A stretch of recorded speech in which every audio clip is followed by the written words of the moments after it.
Nome, Rosy D'Angio, professione. cantante. Parlaci del tuo nuovo lavoro discografico. Allora, è in uscita il mio nuovo lavoro discografico dal titolo Parli di me. Come mai hai scelto il binomio Strada Sgambati? Perché è un binomio vincente. Cosa vorresti dalla musica? La cosa più importante è trasmettere, quindi questo è quello che voglio dalla musica. Il brano che ci stai per cantare? Vi faccio ascoltare la canzone che porta come titolo Perché solo con te, scritta da Alessandro Sgambati e Salvatore Strada. E arrangiamenti Alessandro Sgambati.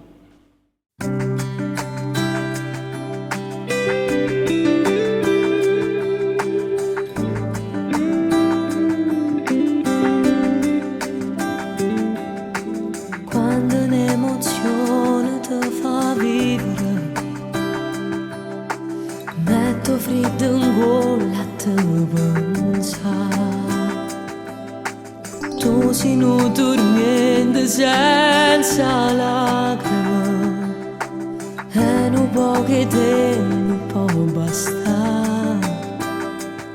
Non voglio più soffrire e spero solo che non mi fai piangere,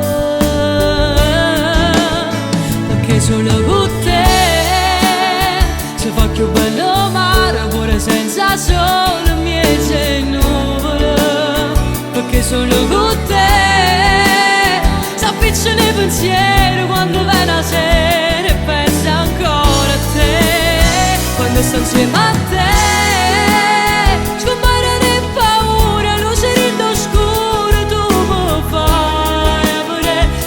Insieme a me, ma fa contento cuore che tu pensi in mare se non stai con me.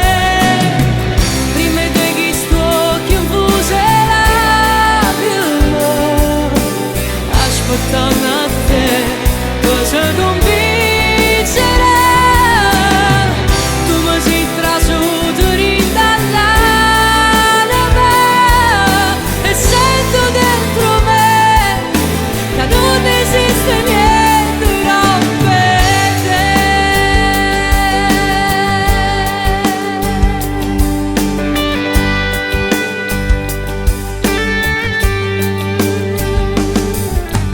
Te ne m'ha stringuto, fatta sentire, portami in dei suoni insieme a te.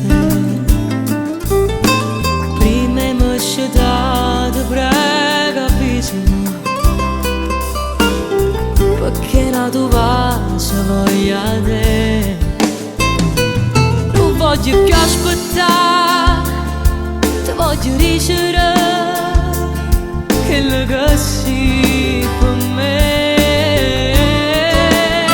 perché solo con te si fa più bello mare pure senza sole miece e nuvole, perché solo con te si appicciano i pensieri quando vai la sera e penso ancora a te, quando sto insieme a te.